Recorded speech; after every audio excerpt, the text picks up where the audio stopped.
Isaiah's preached it for me. To a people who were riding swiftly along in the flow of fear and faithlessness, people who had every reason to say life sucks and it won't ever get any better. Isaiah says to those people, go against the flow and believe that a new day, a better day is on the way.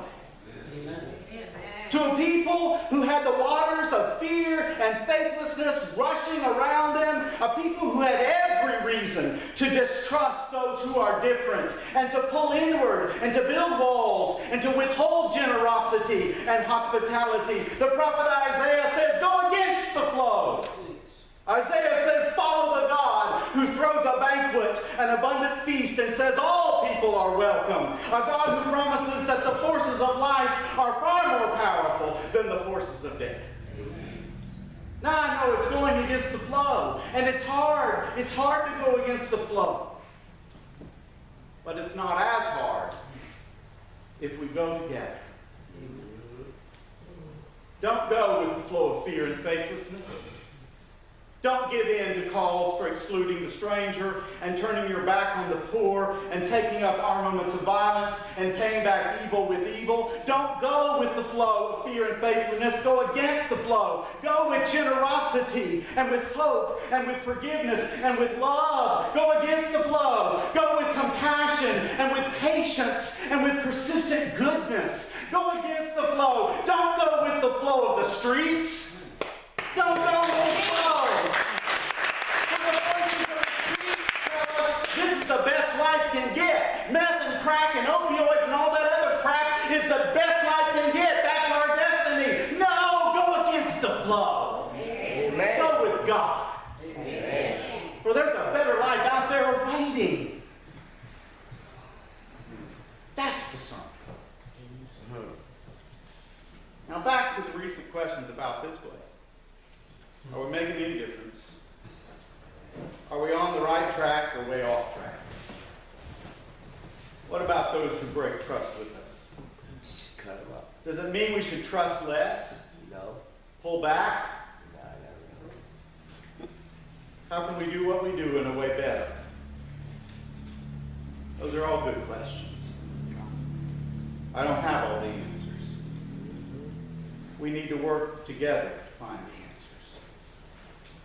But as I was thinking about those questions, the words of Jesus floated into my mind.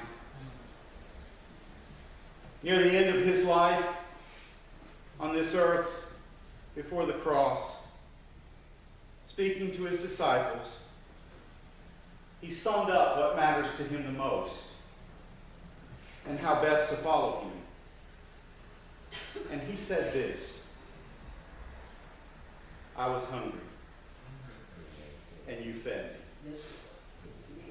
I was thirsty, and you gave me something to drink. I was homeless, and you gave me a room. I was shivering, and you gave me clothes.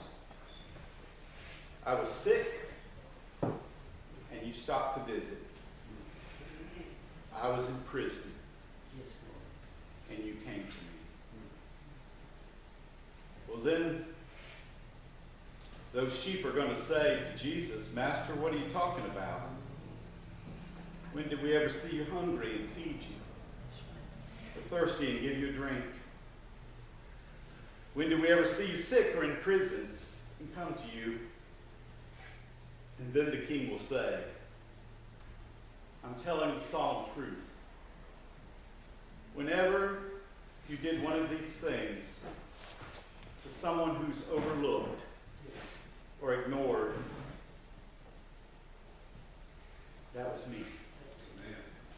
Amen. You did it to me.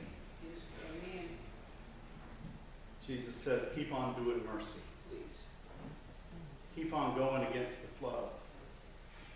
Keep on doing the slow work of God. Keep on loving and trusting and serving and forgiving. Go against the flow. Let's pray.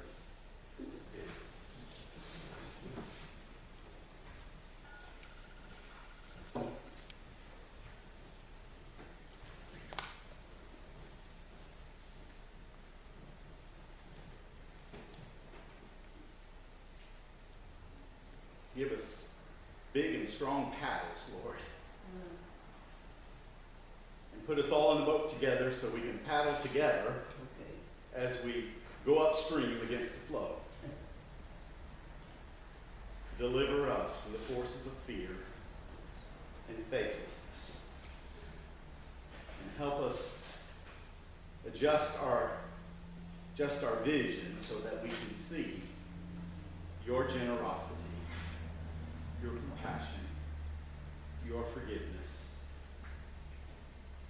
and your unqualified grace and love.